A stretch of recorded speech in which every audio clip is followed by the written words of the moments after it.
estamos teniendo, parece ser que es cuestión de un vídeo, un vídeo que parece interesante, que Jaime quiere que todo el mundo lo veamos, quiere hacer unas partícipes de ello, y entonces pues, vamos a intercambiar una presentación en cuanto al orden de intervención de los ponentes de esta manera. Bueno, ¿a quién tenemos hoy? Matthew Kessler. Matthew Kessler, un entusiasta de la estadística, él trabaja actualmente en la UPCT, la Universidad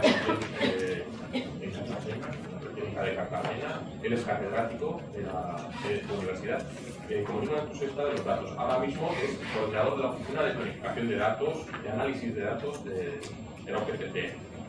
Su rama de investigación es la investigación estadística de los procesos estocásticos y es colaborador multidisciplinar en estadística aplicada, y nos va a hablar de eso, del papel clave de la estadística en la transformación de nuestras sociedades. El nombre de dónde viene, bueno, pues está formado en París. Entonces, bienvenido, Mateo. Muchas gracias. Efectivamente, me llamo Mateo y Kessler porque vengo de Estrasburgo. Estrasburgo está pegado por Alemania, como sabéis. Soy francés, es la terminación típica de los apellidos ahí, Meyer, Kessler, etc. Como Martínez casi, vamos a ver. Kessler. De hecho, hay más Martínez en Francia que Kessler. Bien, pues estoy encantado de estar aquí. Muchísimas gracias a los organizadores. Esta charla está basada en material que preparé para el Año Internacional de la Estadística 2013, desde el departamento mío de Matemática Aplicada y Estadística. Intentamos ser bastante activos en la celebración del Año Internacional de la Estadística y pues, a lo largo de toda esta preparación pues, fui recopilando cosas que me parecen interesantes, que corresponden un poco a tendencias, pienso, hacia dónde va la estadística de análisis de datos, qué es lo que podremos enseñar dentro de un tiempo, etcétera, etcétera, y es lo que quiero compartir con vosotros hoy. Bien, con la estadística todos sabemos que tiene que ver con datos, y lo bueno de la estadística es que estos datos pueden ser generados por cualquier manifestación de las sociedades humanas. Digo lo bueno, por lo tanto, porque realmente es transversal la estadística. Siendo investigador en Cartagena, por ejemplo, es muy atractivo el que pueda colaborar pues, desde con ingeniero agrónomo para analizar datos de conejos o con ingeniero eléctrico para trabajar con datos de producción eólica de un parque de aerogeneradores o con químicos para estudiar la conformación de cristalografía, etcétera, etcétera. Eso es realmente, pienso, uno de los grandes atractivos de la estadística. Es transversal y aparece en todo. Además, tiene que ver cada vez es más presente porque nuestra manera de vivir, etcétera, nuestra manera de funcionar en la sociedad, generamos cada vez más datos. Yo creo que hay tres grandes razones por lo que el papel que no se veía bien antes, se oye mejor ahora, ¿no? Bien, pues tres grandes motivos por los que pienso que la estadística va a tener cada vez más importancia, ¿no? Por una parte, cómo funciona la sociedad, la manera en la que se toman las decisiones, la manera en la que nos gobiernan, pues está cada vez más basado en el hecho de que todo está digitalizado. Tengo algunas veces problemas de esto. Llevo mucho tiempo aquí, pero algunas veces. Mucho se tiende a archivar, mucho se tiende a monitorizar, etcétera, etcétera. Por una parte, las bases de datos que utiliza un Estado como el nuestro para funcionar, pues son tremendas. En educación, ya sabéis que aquí mismo en la región de Murcia, la trayectoria de un alumno está realmente recogido en una base de datos desde que está en infantil hasta que llega a la universidad. Luego nosotros tenemos también base de datos sobre todo lo que hace a lo largo de la universidad. Por lo tanto, como podemos cruzar las cosas, realmente hay información impresionante. Salud, también sabemos que si yo voy a Caravaca de la Cruz y aparezco en el centro de salud, pueden ver mi historial, pueden hasta ver mis radiografías, etcétera, etcétera, aunque yo esté tratado en Cartagena. Hacienda también, y encima, como también sabéis, las haciendas son las más fiables normalmente. Los datos económicos son los más fiables, mucho más fiables de salud. Justicia también, justicia sabéis que hay mucho problema en España porque las comunidades autónomas tienen su propia base de datos y no se conectan y tienden a conectarse cada vez más, etcétera, etcétera. Por otra parte tenemos también los indicadores socioeconómicos que parece que tienen muchísima importancia a la hora de tomar decisiones sobre que nos influyen a todos. Tasa de paro, prima de riesgo, que ahora parece que no la oímos ya, pero que nos tuvo a todos en vilo durante varios meses, etcétera, etcétera. Crecimiento previsto, etcétera, etcétera, etcétera. Luego también los famosos informes, el informe PISA, que también se ha hablado muchísimo en los últimos años, informes sobre violencia de género. Ahora también salen muchos rankings de universidades, que a nosotros en la universidad, por ejemplo, de Cartagena, pues nos preocupa porque algunas veces según los criterios que tienen estamos muy bien situados y según otros estamos muy mal situados y estamos como muy vulnerables ante eso, ¿no? El segundo motivo por el que la estadística está llevando a tener más importancia es que se generaliza la adquisición automática de datos. Eso es básicamente porque ahora es barato realizar y almacenar mediciones, muchísimo más barato que hace 10 años, por ejemplo, de manera que está generalizado la instalación de sensores que miden un montón de cosas en tiempo continuo.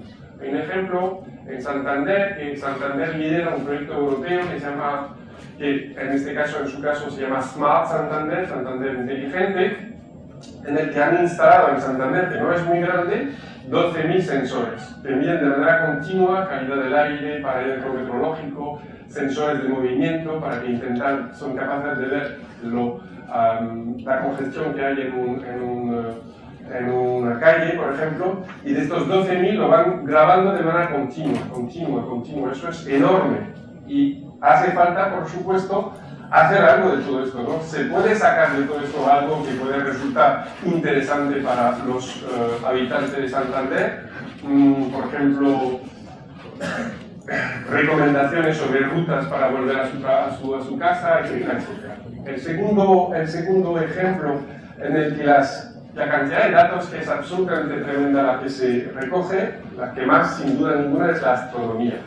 En la astronomía, como ejemplo, os voy a poner que es una publicidad de IBM.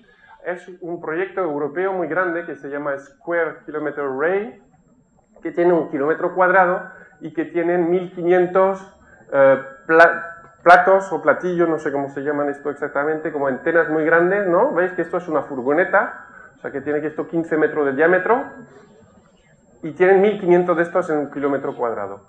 IBM es el encargado de recoger los datos. Dicen que por lo visto tiene más de 1 exabyte. Exabyte es 1 millón de terabytes, creo. 1 millón de terabytes, que es 10 elevado a 18. Por lo visto, en un día, esto recoge tanta información como lo que se intercambia en Internet en un día, en el mundo. Solo con datos de lo que viene del espacio, ¿no? De lo que viene del espacio. Dicen aquí, por ejemplo, que, a ver si lo veo mejor aquí, que en un día rellenarían 15 millones de iPods de 64 gigas, en un día, ¿vale? Pues aquí es lo mismo, realmente de esto que se hace, se graba tantísimo, pero después, pues lo que de aquí publicita IBM, que tienen un sistema también de clasificación automática, de filtrado de datos que están mal, etcétera, etcétera, etcétera, etcétera, ¿no? Pero realmente la cantidad de datos que se recoge es enorme. De esta muchísima, pues el ruido es perturbado, etcétera, etcétera, pero puede también tener cosas muy interesantes. Bien. Otro ejemplo son los ficheros logs en informática, lo que está asociado a Internet. Por ejemplo, aquí, con cosas que hago con mis alumnos de Teleco, nos pasan el router Wi-Fi de la UPCT que da servicio pues, a unas 2.000 personas, por ejemplo, en 1 minuto. En 1 minuto solo lo que recoge, digamos, los mensajes asociados en router Wi-Fi. En 1 minuto eso es lo que recoge. ¿Veis? Hemos hecho también el análisis de tráfico asociado a una Teleco LAN Party, esto que hacen los alumnos, 300 usuarios durante 2 días y medio, y eran 6.000 millones de paquetes, 6.000 millones de filas de estas lo que se recogía. Y eso a una escala muy pequeña, la nuestra de la UPCT, ¿no? Entonces, hacer frente al análisis de datos estos, pues conlleva unos desafíos que son muy específicos, ¿no? Y lo que yo quisiera hablar hoy va un poco en este sentido, básicamente, etcétera, etcétera. Por otro lado, nuestra manera de vivir también generan millones de datos. Eso se debe sobre todo a las redes sociales, por ejemplo. En Facebook, si Facebook aquí, lo tengo aquí, por lo visto uno de los últimos datos es que hay 1.000 millones de usuarios activos de Facebook ya activos en el mes. 1.000 millones. Cuando sabemos que tenemos 7.000 millones en el mundo aproximadamente, no es tremendo realmente la gente que está en Facebook. Según los últimos datos de Twitter, se mandan 1.000 millones de tweets cada día y medio. Todos estos tweets son públicos, ya sabéis. Realmente cualquiera puede ver los tweets públicos. Allí hay una fuente de información tremenda que se podría intentar hacer. Y hay muchísimos ya productos y programas que buscan analizar qué es lo que se puede sacar de todos estos tweets que se hacen, los blogs, etcétera, etcétera. Otra cosa son los datos de geolocalización de nuestros teléfonos. Nuestros teléfonos, por triangulación, aunque no tengamos el GPS encendido, la compañía telefónica saben dónde estamos, ¿vale? Saben dónde estamos. En particular, saben cuánta gente hay, dónde. Y las compañías telefónicas ya están vendiendo estos datos. No venden dónde estoy yo, particularmente Mathieu Kessler, lógicamente, sino lo que proponen vender es, en un momento dado, en un evento dado, por ejemplo, cómo ha ido el flujo de gente, en lugar de ir preguntando a cada uno cuando llega a la final de Lisboa, por ejemplo, ¿no?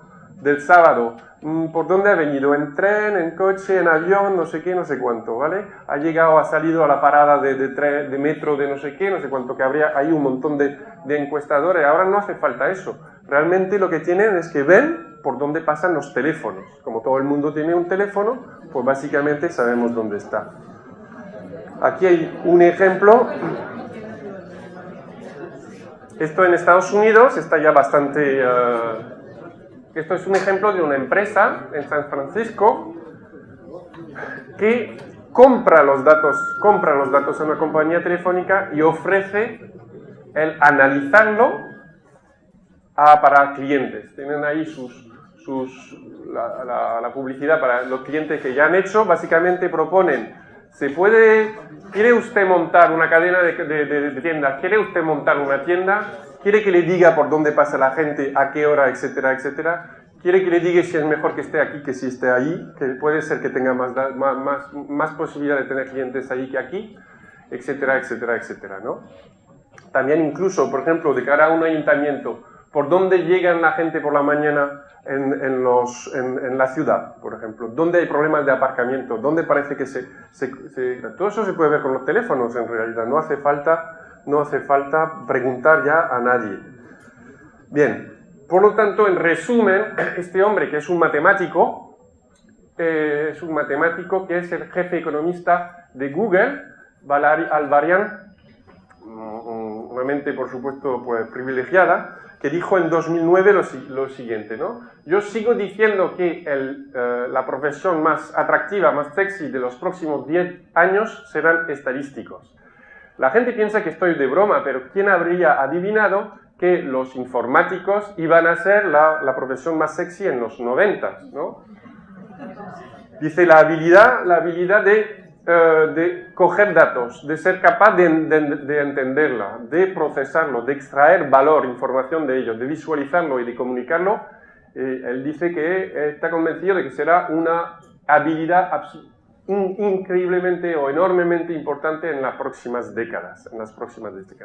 Sigue esta entrevista y dice en particular que él está convencido de que eso no será solo a nivel de universidad, por ejemplo, ¿no? La última parte de la formación, sino que esto se va a ir trasladando ya al instituto e incluso a primaria, por ejemplo, ¿no?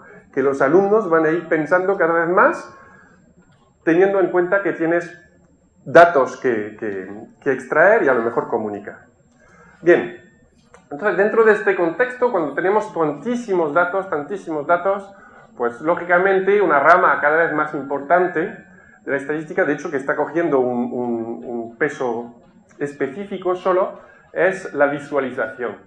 Cuando tenemos tantísimos datos, tantísimas variables, ¿cómo podemos extraer y visualizarlo de manera que la información relevante nos salte a la vista, ¿no? ¿Cómo podemos aliviar nuestra limitación de recepción en 3D? Entonces, hay muchísimas maneras ingeniosas que se han ido proponiendo. Hay uno que seguro que varios de vosotros lo conocéis, que es Gapminder, que es un profesor sueco de Hans Rosling, que hizo ya hace unos cuantos años un programa para visualizar indicadores asociados al desarrollo de los países. Entonces, os lo voy a enseñar, si os parece.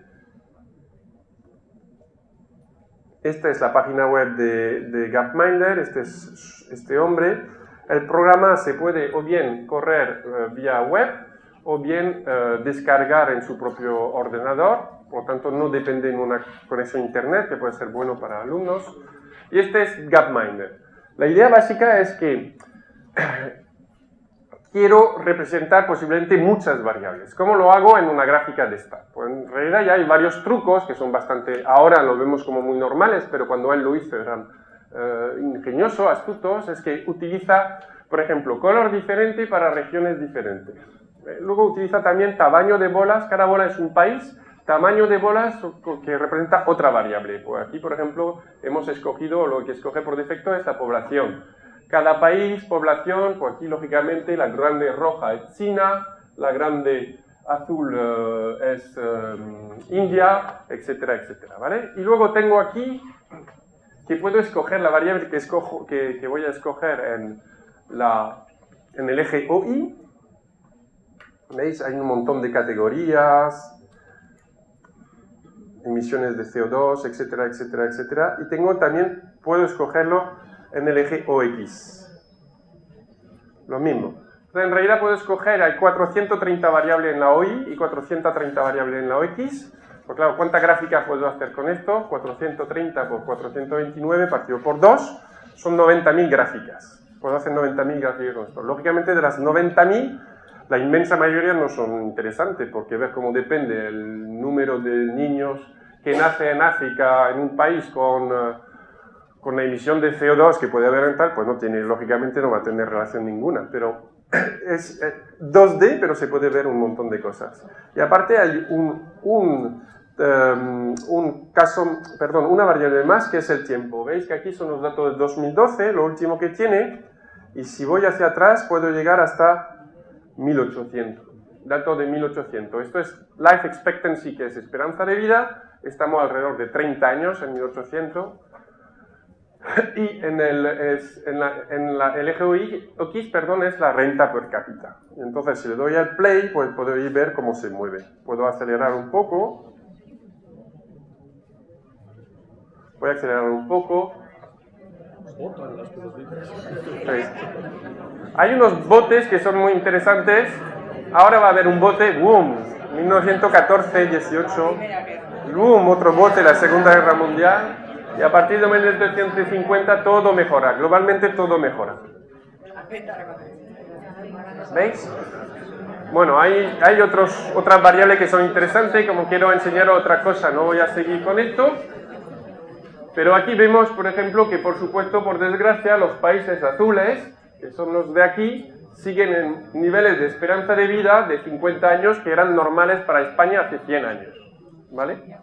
Yo creo que este tipo de cosas para los alumnos, otra vez, es estadística, pero permite también transmitir un montón de preguntas y valores posibles, ¿no? Por ejemplo, también está lo de la esperanza de vida infantil, tasa de mortalidad infantil. Es muy interesante. Bien, entonces Gapminder, este programa, fue comprado por Google. Google tiene una política muy fuerte de compra de programas, por si acaso resulta interesante, ¿no? Por si acaso. Y ellos lo compraron ya hace varios años. Entonces le han permitido a Hans Rosling de seguir desarrollándolo. Tiene desarrolladores pagados por Google, supervisados por Hans Rosling, y siguen mejorando el programa, pero es propiedad de Google. Y eso tiene una cosa buena, y es que Google da opción de hacerlo con nuestros propios datos, ¿vale?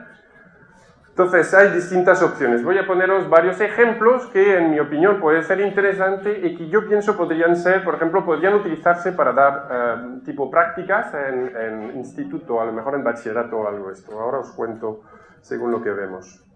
Bueno, el primer ejemplo es uno que he hecho yo. Os voy a contar enseguida, que no he tenido tiempo de prepararlo todo. Vale.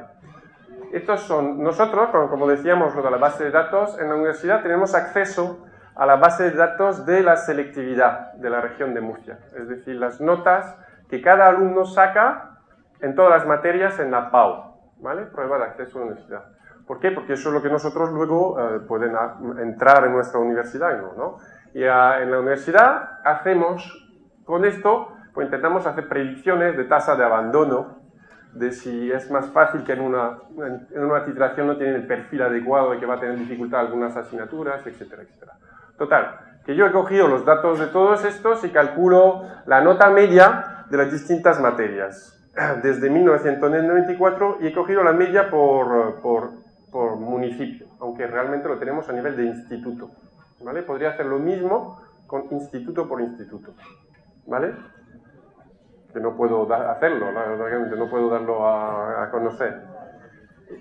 Y aquí tengo todas las variables posibles, igual que Gapminder podía escoger todas, pues yo puedo escoger cualquier si me interesa, cualquier materia. Entonces he cogido inglés y matemáticas 2. Inglés porque es de las pocas obligatorias, ¿no? Entonces, donde tengo más datos, digamos.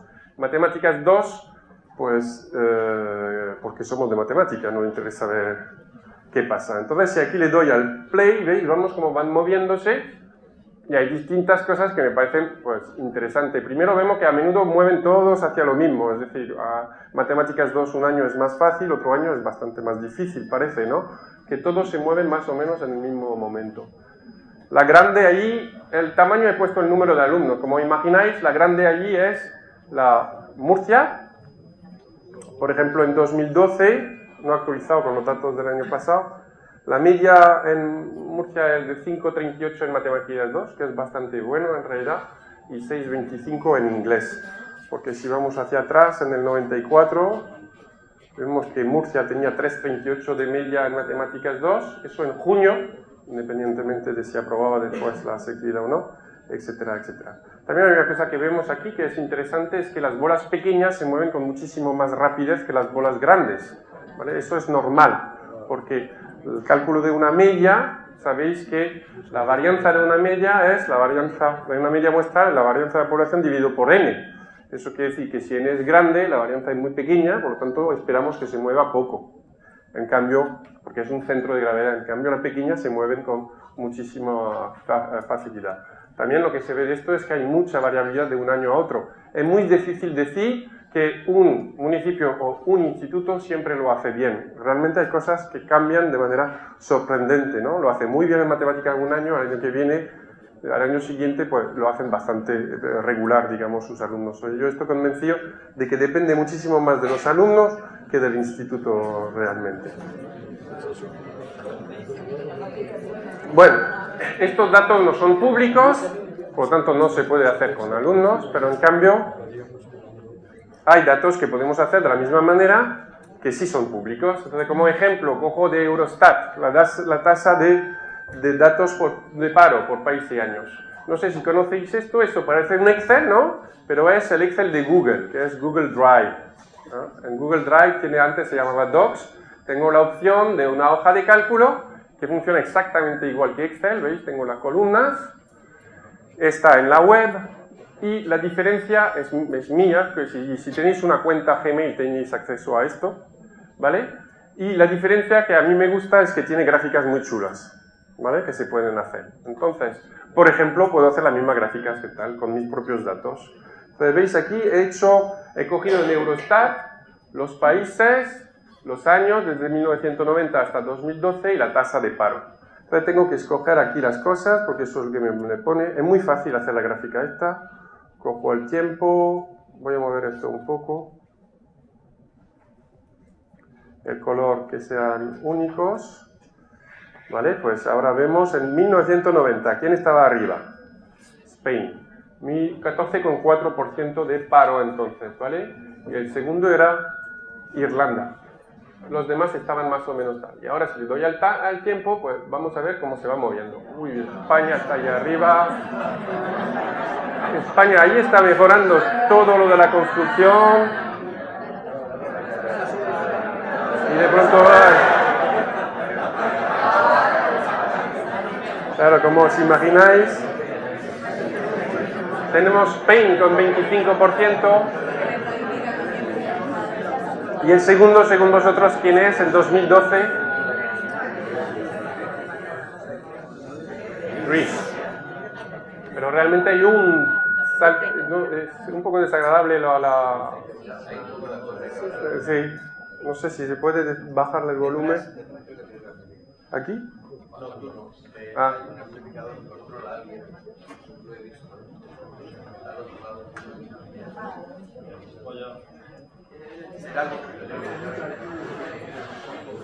Sonido, bueno, si puedes, es que se oye un poquito, ¿vale? Gracias. Bien, entonces realmente esta gráfica no tiene más que, puedo hacer la misma con líneas y es la misma información. Lo que pasa es que pues, es más atractivo, ¿no? Porque puedo ir más rápido y ya está. No es más que eso. Hay otras gráficas que son chulas, que puse, que cojo los mismos datos y ahora solo es 2012, ¿no? También lo puedo hacer con alumnos, los mismos datos solo de 2012. Y lo que está muy bien es que Google automáticamente se da cuenta de que esos son nombres de países, automáticamente. Y automáticamente le digo que quiero hacer un mapa y coloca cada uno de los valores en el mapa, por ejemplo, en el mapa europeo, ¿de acuerdo? Entonces, aquí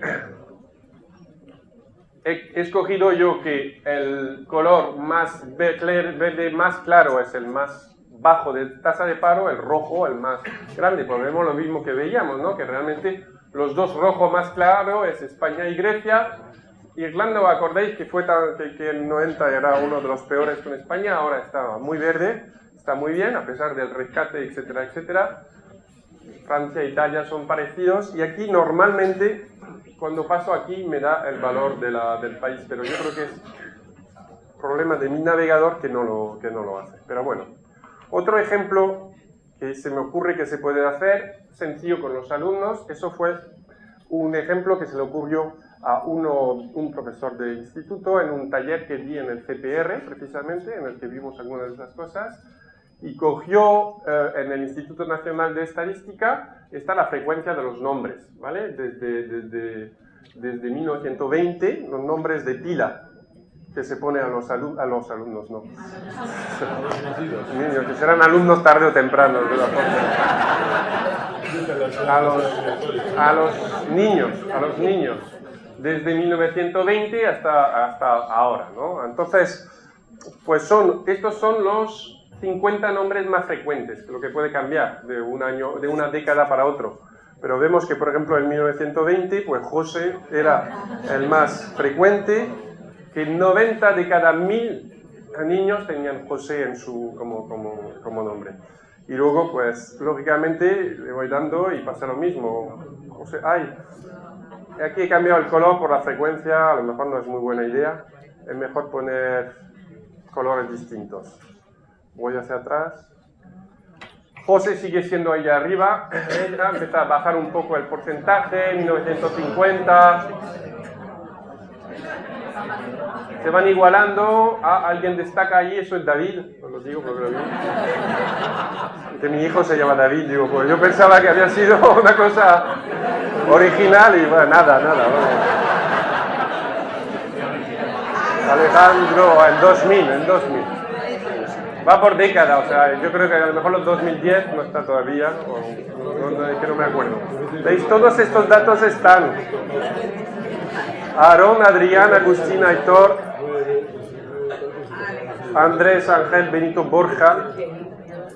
Estos son los masculinos, también hay femeninos, o sea, podemos hacer la misma con femenino, podemos hacerlo todo juntos, lo hacemos como queramos, ¿no? Jordi, Aarón, lo que pasa, veis, en 2000 era uno de los 50 más tal, pero no me deja ir para atrás. Eso quiere decir que antes no era uno de los más. Es realmente en esta década, ¿no? Y el último ejemplo que os propongo, ahí no vamos a ver nada, ¿qué pasa? Aquí está, eso es, en lugar de hacerlo con datos, y hacerlo con nuestros propios datos. Eso es, di en noviembre, por el tema del Año Internacional de la Estadística, un taller de enriquecimiento extracurricular para alumnos de altas capacidades, ¿no? Y entonces hice, pues más o menos lo que hemos visto es lo que hice con ellos, le gustó bastante. Y lo último que hicimos es simular, en lugar de coger datos y de fuera, es que simulamos los nuestros propios. Y me parece que una buena idea es simular lo que se llama una caminata aleatoria. Una caminata aleatoria es un proceso que avanza solo de 1 o de -1, ¿vale? Y normalmente lo hacemos en 2 dimensiones, de manera que realmente o bien se mueve hacia la izquierda, o bien hacia la derecha, al revés, hacia la derecha, o bien hacia la izquierda, o bien hacia arriba, o bien hacia abajo. Con probabilidad 1 medio. Cada vez pues, decide dónde va, como si fuera a tirar una moneda, ¿no? Entonces, esto se puede simular de manera muy sencilla y pienso que de cara a los alumnos es bueno también porque plantea varios pequeños desafíos que tiene que solucionar. Todo eso se hace, bueno, primero hay que hacer una columna de tiempo, eso es sencillo ha puesto fechas porque ha entendido que era tiempo, pero realmente da igual, no tiene nada que ver con los años que ponen, ¿no? 1899, y luego simulo un incremento de X, que va a ser el movimiento que va a hacer en cada paso en el eje OX. Yo quiero que sea +1 o -1, y quiero que sea aleatorio. Pues en realidad, para hacer un número aleatorio está la función rand, que hace un número aleatorio uniforme entre 0 y 1, ¿vale?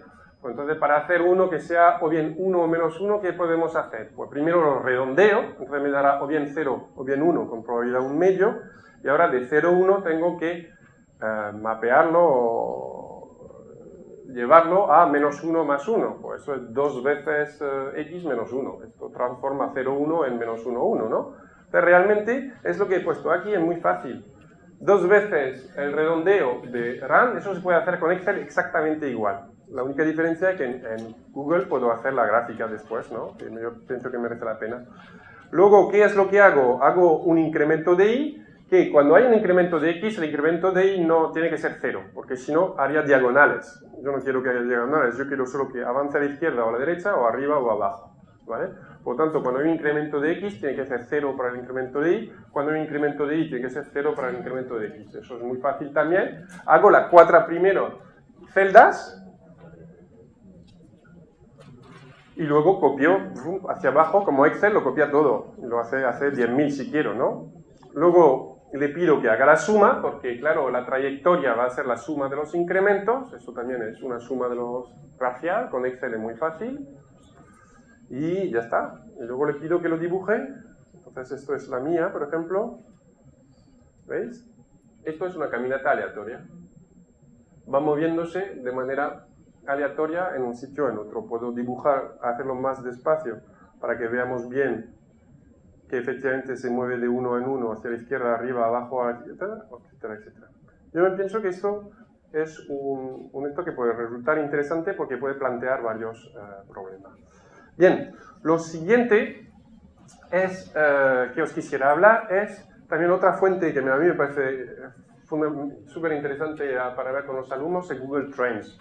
¿Qué es Google Trends? Son las tendencias de búsqueda en Google, ¿vale? Hay un montón de posibilidades que son súper interesantes. Entonces, busco en Google Trends y esto es lo que obtengo, ¿vale? Esta página web en Google hay varias opciones. Primero hay Top Charts aquí o Explore. Top Charts, lo voy a poner aquí, para España. Hay un vídeo muy interesante sobre en 2013 cuáles fueron las búsquedas más... eso es gracioso de ver, dura 2 minutos. Luego en España hay la búsqueda más corrientes. Por ejemplo, con la palabra cómo. Cómo pagar WhatsApp, era la primera. Cómo hacer fofuchas, que yo no sé ni lo que es fofuchas. Y es la segunda más buscada con cómo. ¿Cómo funciona Line? ¿Sabéis lo que es Line? Sí, pues yo no lo sabía, lo busqué después de esto, un programa de vídeo, ¿no? Para hacer vídeo de tipo social. Ah, ¿de teléfono? ¿Sí? Ah, vale. De hecho, alguien ha preguntado qué es Line, una cuantas veces. Yo habría puesto qué es Fofucha, seguro, porque antes de ver lo que es... Luego hay pues los deportistas más famosos que se han buscado, los acontecimientos sociales. El accidente de tren de Santiago en 2013 fue el más buscado, las aplicaciones. Eso los alumnos, lógicamente, pues también saben bastante más que nosotros. Deportista, Álvaro Bulto, la persona que se mató saltando con María de Villota, también murió, Tito Villanueva también murió, o sea que parece que los muertos interesan. Lo que interesa es una vez que están muertos, ¿no? Bueno, pero aparte de esto, hay lo de Explore, que realmente da mucho juego, ¿vale? Explore es, pues ver, yo busco mismo la tendencia de búsqueda. O sea, por ejemplo, lógicamente yo pongo Cartagena. Estos son las de Cartagena, está bastante bien. Bueno, lógicamente, esto tiene sentido sobre todo si yo miro tendencia o comparo con otra, porque el número total no es muy interesante, es que el máximo es 100. O sea, yo no sé realmente cuánto representa como volumen, pero la tendencia sí la veo, ¿no? Entonces, esto es Cartagena. Ahora puedo añadir, por supuesto, lo que hacemos los cartageneros, ponemos Murcia. A ver si ganamos o qué. Pues Cartagena era yo no me acuerdo, era el azul, ¿no? Bueno, parece que vamos mejorando. En Murcia sin duda tenía más, pero luego parece que poco a poco Cartagena cada vez está más. Pero entonces me di cuenta de que Cartagena también existía en Colombia. Y que a lo mejor estaba un poco optimista, ¿no? Me parecía esto muy bien. Entonces aquí efectivamente pongo City en Colombia o City en Spain.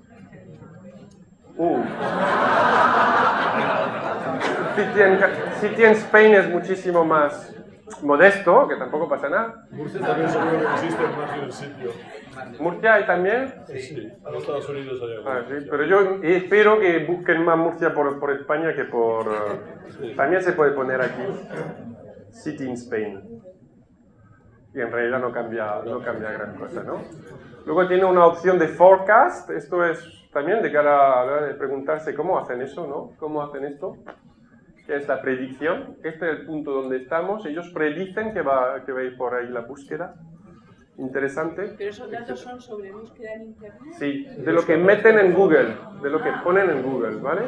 Murcia, etcétera, etcétera, etcétera. El número de búsqueda en Google de esto. Pues como me imagináis, podéis poner vuestro instituto si queréis, etcétera, etcétera. Bueno, yo no pongo la Universidad de Cartagena. ¿Por qué? ¿No?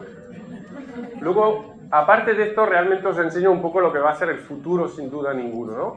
El paso después de esto, porque esto es sencillito todavía, son cosas que se van utilizando cada vez más en Internet, pero que de momento no es fácil utilizar para un usuario sencillo, pero cada vez más hay intentos de proporcionar cosas que permiten hacer esta gráfica que vamos a ver. Una de ellas es una librería que se llama D3, una librería JavaScript, y esto es lo que hacen, por ejemplo, lo típico, está cargando. Esto es lo mismo que hemos hecho nosotros, que son esta tasa de paro, pero en Estados Unidos en lugar de Europa, y la diferencia es que es completamente interactiva. Yo aquí voy escogiendo posiblemente fechas, aquí hay 3, ¿veis? Que son en azul las mujeres, de todas las razas, de todas las edades, de cualquier nivel de educación, aquí los hombres. Si entonces quiero ver, por ejemplo, la raza caucasiana, como se dice, y para los hombres también, ¿veis? Va cambiando, en este caso eran parecidos. Si pongo black es donde va a haber más diferencia, por ejemplo, en los valores. La tasa de paro es mucho mayor en un caso que en otro. Si tiene diploma, si no tiene diploma, etcétera, etcétera. Todos son cosas interactivas que puedo ir escogiendo, pinchando para ver el valor en que vale, etcétera, etcétera, etcétera, ¿no? Eso es un ejemplo. Otro ejemplo, aquí es donde hay aeropuerto en Estados Unidos y si yo paso ponen todos los destinos. Un ejemplo. todo este tipo de cosas cada vez más va a ser más normal. Ya las gráficas típico que se ponen en un PDF se hacen, ¿no? Pero realmente se intenta hacer este tipo de cosas, porque da muchísimo más juego también a la hora de explorar. Hay una galería entera donde hay un montón de ejemplos que son estos de tres de galería. Bien, aparte de estadística, yo no sé ya cómo voy de tiempo, puesto que hemos empezado un poco, no me acuerdo cuando hemos empezado, voy a seguir un poquito más. Bueno, voy a ir rápido sobre esta parte que la conocéis mejor, seguro. Ya sabéis que en realidad la estadística existe desde hace muchísimo tiempo, mucho antes de los ordenadores, mucho antes de las calculadoras. Y en realidad utilizar la probabilidad es para conseguir dos cosas. Yo si contestara realmente a qué es los logros de la estadística es eso, ¿no? Que antes de realizar un experimento contesta la pregunta ¿qué es esperable para el resultado? Eso es lo que se llama el moderado del fenómeno. Y una vez realizado el experimento varias veces, permite contestar a la pregunta. Hay dos formulaciones, que son la estadística frecuentista y la estadística bayesiana. La estadística frecuentista dice, ¿hasta qué punto lo que yo he obtenido es coherente con lo que yo esperaba? ¿Vale? Y si no lo es, quiere decir que mi hipótesis era falsa, mi modelo básico no era correcto. Y la formulación bayesiana no es lo mismo. La formulación bayesiana dice, ¿en qué modifican lo que yo he observado mi percepción de lo que era esperable antes del experimento? ¿Vale? Que esto es la formulación bayesiana de esto. En cualquier caso, lo que permite es tomar decisiones, ¿no? Bien, entonces, utiliza de manera fundamental la probabilidad. La probabilidad proporciona un material matemático del azar. Una cosa curiosa es que realmente parece que, igual que sabemos que los egipcios, los árabes, los fenicios, etcétera, etcétera, hicieron ya progresos muy buenos en teoría de álgebra, números, geometría, etcétera, etcétera. En cambio, en probabilidad no fue hasta mucho más tarde que empezaron a hacer los primeros intentos de la teoría matemática del azar. Y eso realmente también es por sus consecuencias filosóficas, ¿no? Antes no existía el azar, lo que era voluntad de Dios, básicamente, ¿no? Entonces, es decir, voy a intentar modelizar esto, era cambiar completamente la visión del mundo. Y no era tan fácil, digamos, que intentaran por lo menos ver qué posibilidades había. Bien, estos primeros intentos, digamos, más formales se pueden levantar a Cardano, que era un científico del Renacimiento que lo hacía todo, que era matemático, físico, médico, etcétera, etcétera. Lo sabía todo y lo que pasa es que tenía un vicio, que era jugador empedernido, ¿no? Y por eso realmente decidió empezar a hacer con las matemáticas algo para ver si tenía estrategias para ganar más, ¿no? Básicamente. De hecho, hizo un libro y en el libro hasta ponían maneras de hacer trampas en los juegos. El primer libro donde realmente se plantea problemas de probabilidad. Y eso lo que hacemos es que, claro, asignamos una probabilidad a cada resultado posible. Si tenemos una probabilidad para cada resultado posible, podemos empezar a preguntarnos si hay estrategias favorables, ¿no? De cara a nosotros. Bueno, hay modelos simples para eventos sencillos. Voy un poquito más rápido porque todo eso lo sabemos de sobra. Esos son muy sencillos. La probabilidad de que salga cara, de que salga un 6, calcular la salga nacional. El euromión también es muy fácil calcular todo esto. 1 en 316 millones, como sabemos. Y luego pues, hay modelos sofisticados para eventos muy complejos. Por ejemplo, la probabilidad en bolsa. La probabilidad de que la acción de Telefónica haya subido, pues digamos, 10% dentro de un año es, pues yo tengo que decidir esta probabilidad en función de lo que observo. Aquí es un año de acción, pues lógicamente hay modelos, pero son modelos muy, muy complejos y que son, bueno, poco fiables, porque si no, realmente, pues, no estaríamos todos, yo desde luego estaría en otro lado, seguro. Bien, eso es un ejemplo. Hay otro ejemplo que sí funciona, que me parece muy complejo e impresionante, pero funciona, es lo de los terremotos, ¿no? Sabéis que la bahía de San Francisco está en una, ¿cómo se llama esto? Una falla sísmica, ¿vale? Y en 1989 hubo un terremoto tremendo. Estas son las imágenes 1989. Hubo muchísimos muertos, una cosa tremenda, muchísimos daños, que realmente ellos saben que están en una falla de esta y es posible que vuelva a pasar, ¿no? Entonces, desde entonces tiene un laboratorio de matemáticos, geólogos, informáticos, que hacen predicciones y estimación de la probabilidad de que vuelva a pasar una cosa de estas en los próximos 30 años, o ni siquiera son 30 años los datos que os voy a dar.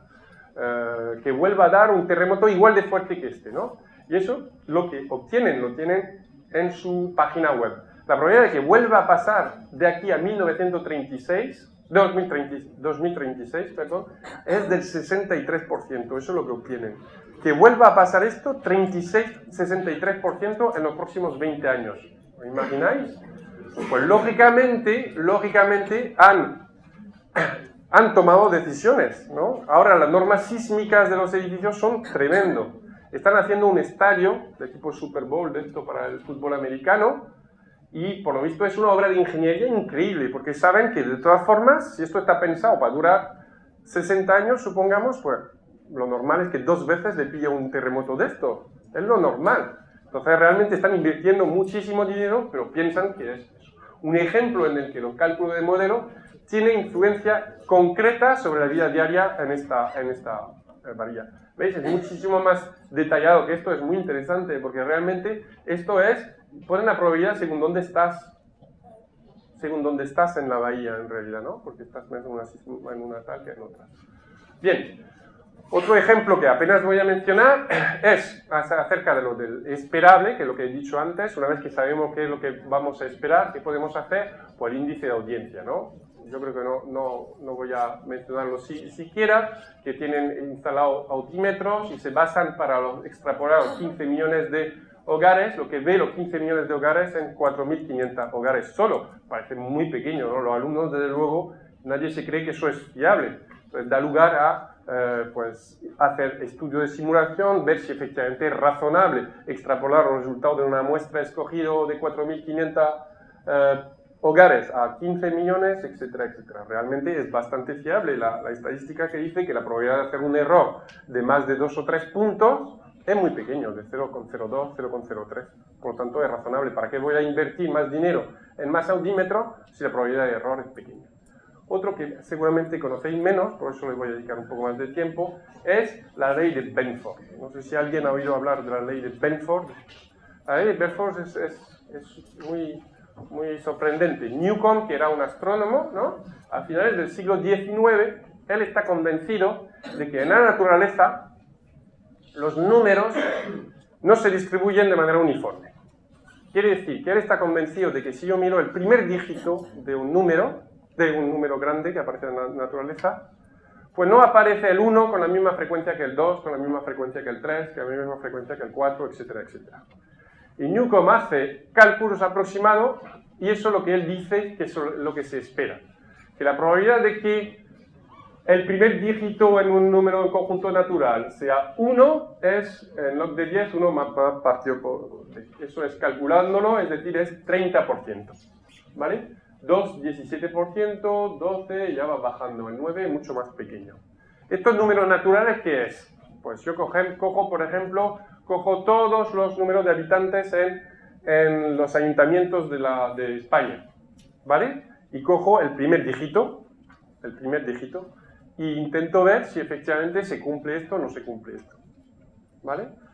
Cojo las distancias a todas las estrellas que están registradas en algún sitio, ¿vale? Cojo el primer dígito y quiero ver si efectivamente es uniforme o no es uniforme. En realidad no es tan raro que no sea uniforme, porque uno lo piensa un poco en el caso de los ayuntamientos, ¿vale? Por ejemplo, ¿cuántos ayuntamientos hay en España que tienen más de 1 millón? Hay uno cuanto, no mucho, pero uno cuanto. Tienen 1 como valor del primer dígito. De 2 millones hay mucho menos, digamos, ¿no? Aunque haya más de lo otro. Y así que en los números grandes ya, digamos, es más difícil que siga aumentando. Es por eso que, básicamente, que van saliendo estas cosas, ¿no? Bien, entonces Benford, con lo que se hacía entonces, en 1938, la gente no le daba miedo nada. Entonces él decide que va a comprobarlo. Que esto él va a comprobar. Esta intuición va a comprobarlo. Coge 20.220 números y lo coge de todo lo que puede. Coge pesos atómicos, área de cuenca geográfica, número de habitantes, direcciones. Empieza a coger revistas y los números que aparecen empieza a apuntarlo, tal y cual. 20.229 números a mano, ¿no? lo ha hecho, 1939. Como digo, ahora yo creo que nadie se atrevería a hacer esto y intentaría buscar la manera de hacerlo automáticamente, ¿no? Y comprueba que es verdad. Él obtuvo muy parecido a lo que era esperado en esto. Eso fue una cosa muy importante, tan importante que el pobre Newcomb en la ley ya se lo olvidó y él tenía la intuición y se quedó solo con la ley de Benford. Algunos intentan decir ley de Newcomb-Benford para un poco darle su digamos, tributo a la intuición primera, pero realmente es la ley de Benford, ¿no? Bien, eso es un ejemplo. Bien, entonces, fue un problema teórico en estadística, bastante, bueno, en estadística sí, es probabilidad bastante abierto durante muchísimo tiempo. ¿Por qué eso se da? ¿Por qué eso se da y cuándo se da? Si se da con todos los tipos de números naturales o tiene que tener algunas condiciones. Pues Gill, que es un matemático excepcional, en 1995, que hacía cosas de probabilidad y números, pues demuestra que existe un teorema que es parecido al teorema de la central del límite, que es parecido al teorema central del límite con estas cosas, ¿no? Y si el conjunto inicial posee unas condiciones de escalamiento, invarianza por escalamiento, es bastante complicado, de lo que yo he entendido más o menos va por ahí, pues entonces el teorema del límite se cumple y, igual que esperamos para el teorema central del límite que sea una campana de Gauss al final, pues aquí esperamos estos números, ¿vale? Bien, y esto, que parece que es una curiosidad matemática, se ha utilizado muchísimo. Se ha utilizado en la detección de fraude, de campañas electorales, de Hacienda, etcétera, etcétera. ¿Por qué? Porque la idea es que si tú vas a hacer trampas en tus números de cuentas, etcétera, de factura, etcétera, etcétera, pues tú no conoces la ley de Benford y va a empezar a poner números, pues más o menos que te suenen como uniforme todo, pues un 2, un 3, bueno, más o menos, ¿no? Y si se incumple la ley de Benford, podría ser una posible indicio de sospecha, digamos, de fraude. No que sea seguro, pero puede ser, y entonces ya hay que mirarlo mejor, ¿no? Y eso se ha utilizado en Estados Unidos, hay un montón de artículos muy interesantes, en cosas de Hacienda, etcétera, etcétera, etcétera. Bien, pues en España también se ha utilizado, hace poco. Es que a un matemático de Sevilla se le ha ocurrido probar la ley de Benford con los famosos papeles de Bárcenas, ¿vale? Y de ahí decidió si eso era que realmente los números que están ahí son correctos o son falsos, ¿vale? Entonces él, no me acuerdo cómo se llama este hombre, lo publicó en su blog, de sus conclusiones que habían sido maquillados, que no cumplían la ley de Benford, lo escribió a la ABC y por supuesto la ABC automáticamente lo publicó en el periódico al día siguiente, ¿no? Al día siguiente. Y generó mucha polémica en el blog de estadísticos, porque claro, dice, pero ¿cómo lo ha hecho? ¿Qué ha hecho? Si se ha cumplido, si ha mirado si ha hecho las cosas bien o no. Pues básicamente eso es lo que se espera según la ley de Benford-Hill, ¿vale? El 30% que decíamos para el 1, menos para el 2, etcétera, etcétera. Y eso es lo que sale de los números de Bárcenas. Esta gráfica está cogida del blog de este hombre, ¿vale? Entonces, como no se ajusta a lo que debería ser, ¿vale? Deduce que eso está maquillado. Este hombre es matemático, no es estadístico realmente, y efectivamente es un poco raro que concluya esto, porque encima si habíamos dicho que si alguien maquilla tendría tendencia a tener una cosa más uniforme, aquí es el contrario, tiene todavía más uno de lo esperable por la ley de Benford, ¿no? Es raro. Lo segundo es que realmente hay condiciones para que eso se espere que sea cierto, ¿no? Que se cumplan. ¿Quién le ha dicho que se supone que para los papeles de financiación de un partido político deben cumplirse las cosas de estas? Y segundo, del punto de vista estadístico, no es porque tú veas que sea diferente, que sean diferentes. Habría que hacer un estudio de ver si es significativo, ¿no? Si realmente eso corresponde que la hipótesis de igualdad la rechaza, digamos, ¿no? Todo eso no lo ha hecho. En fin, que tuvo su esto por lo que lo tuvo y ya está. Bien, ya acabó con la última de transparencias, hablando el mañana, pues eso es lo que he hablado antes, de todo lo que he dicho antes, de lo que se suele llamar Big Data, que a partir de ahora parece que vivimos a la fuerza en la era del Big Data, y es verdad, ¿no? Parece que tantísimos datos de todo tipo, pues es lo que nos espera, y cada vez más, cada vez más, cada vez más.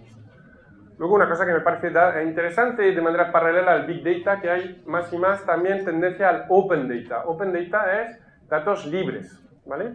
¿Y eso qué es? Eso no es exactamente transparencia, es un paso más a la transparencia. Es que las administraciones públicas o algunas empresas ponen los datos brutos a disposición de los usuarios, ¿vale? Pero brutos, no hace una interpretación, sino que directamente da los datos tal como ellos lo tienen en su base de datos. Quitan, por supuesto, las cosas de tipo personales, ¿no? Le ponen un código. Pero eso permite a cualquier persona, si quiere, de hacer sus propios estudios sobre esto. Y hay un ejemplo, por ejemplo, de Gijón, que lidera en España lo del Open Data, tiene un festival de Open Data, festival de Open Data. Es, según ellos, una fuente de impulso económico, porque ¿qué hace la gente? Ahora proponen a un programador que haga una aplicación en el móvil.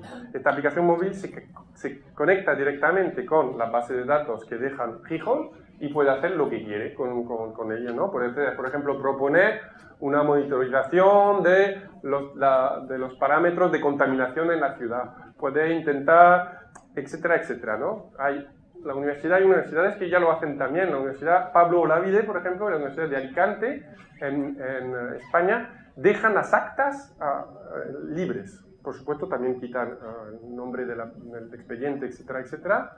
Pero tú puedes saber lo que han sacado los alumnos, en todas las actas de toda la asignatura de toda la Universidad de Pablo Olavide. Lógicamente, podrías ver si hay asignaturas que son peores que otras, en un sentido, grupos que son diferentes de otros, etcétera, etcétera. Una cosa más interesante que nos puede parecer, que cuando lo cae te dice que raro realmente, es lo de la Open Source Science. Es decir, que ahora también los resultados de los experimentos, por ejemplo, médicos, los ensayos clínicos, deben ser públicos, ¿vale? Esto es una cosa que la Comisión Europea está haciendo un borrador para obligar, porque realmente es un disparate. Hay muchos de los ensayos clínicos que se hacen con fondos europeos, ¿vale? En cambio, si no funcionan, nunca sabemos nada. Si funcionan, por supuesto, pues pasan por de medicina o esto de ensayo, luego ya al final acaba siendo, gracias a Dios, un tratamiento. Pero en realidad, desde el punto de vista de la ciencia, es igual de interesante saber lo que no ha funcionado que lo que ha funcionado. Para no volver a hacer cosas que ya se hicieron, lógicamente, ¿no? Pues es una cosa que no existe ahora mismo. Y la Comisión Europea está haciendo un registro, un borrador, digamos, de ley para obligar que cualquier ensayo clínico se declare antes y estén obligados a dar los resultados que haya funcionado o que no haya funcionado al cabo de dos años o cosas de estas. Y ya lo último, un poco más técnico, decir que la estadística tiene mucho que ver con esto, pero hay otra rama que es muy parecida pero un poco competidora, que se llama la algorítmica, que es lo que se llama el aprendizaje máquina.